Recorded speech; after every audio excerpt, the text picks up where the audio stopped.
আজকে আপনাদের জন্য তৈরি করে দেখাবো চিকেন মোমো। শুরুতে একটি প্যানে আমি 1.5 টেবিল চামচ মাখন গলিয়ে নিয়েছি। তার ভিতরে আমি রসুন কুচি আর আদা কুচি অ্যাড করে দিলাম। এখানে আদা রসুনের পেস্টও আপনারা ব্যবহার করতে পারেন। এটা আমি পরবর্তীতে পুড়ে ব্যবহার করব ঠান্ডা করে।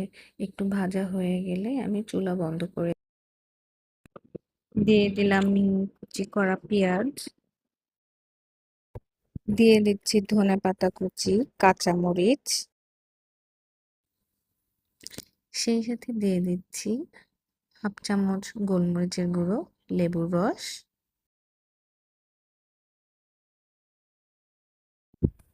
দিয়ে দিচ্ছি সামান্য পরিমাণ পানি যাতে মোমোর ভিতরটা স্টিম করার সময় ড্রাই না হয়ে যায়। আগে থেকে ভেজে রাখা আদা রসুন কুচি,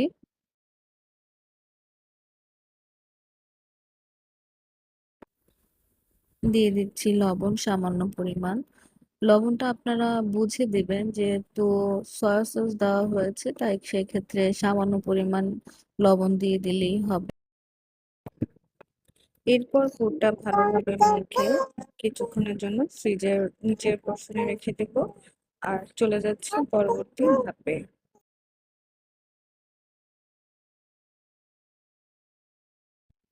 মোমো র‍্যাপার বা আউটার লেয়ারটা আমার বাসায় কেনাই ছিল, তাই এর ডো তৈরি করার ভিডিওটা আমি আরেকদিন শেয়ার করে দেখাবো।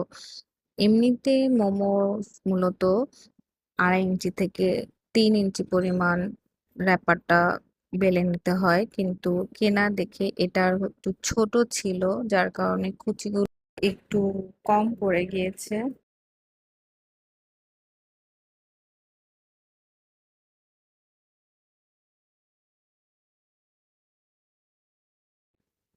স্টিমারে অয়েল ব্রাশ করে নিচ্ছি যাতে করে মোমো উঠানোর সময় এতে লেগে না যায়।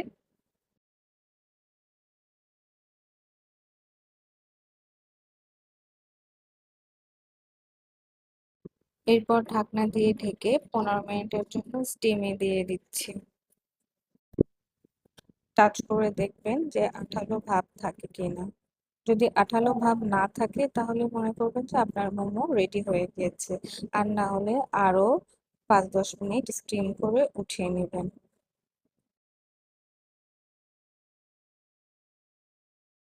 টেস্টটাই আসে ডিপিং সসের উপর। বিভিন্ন ভাবে ডিপিং সস তৈরি করে নেওয়া যায়। আমি চিলি অয়েলটা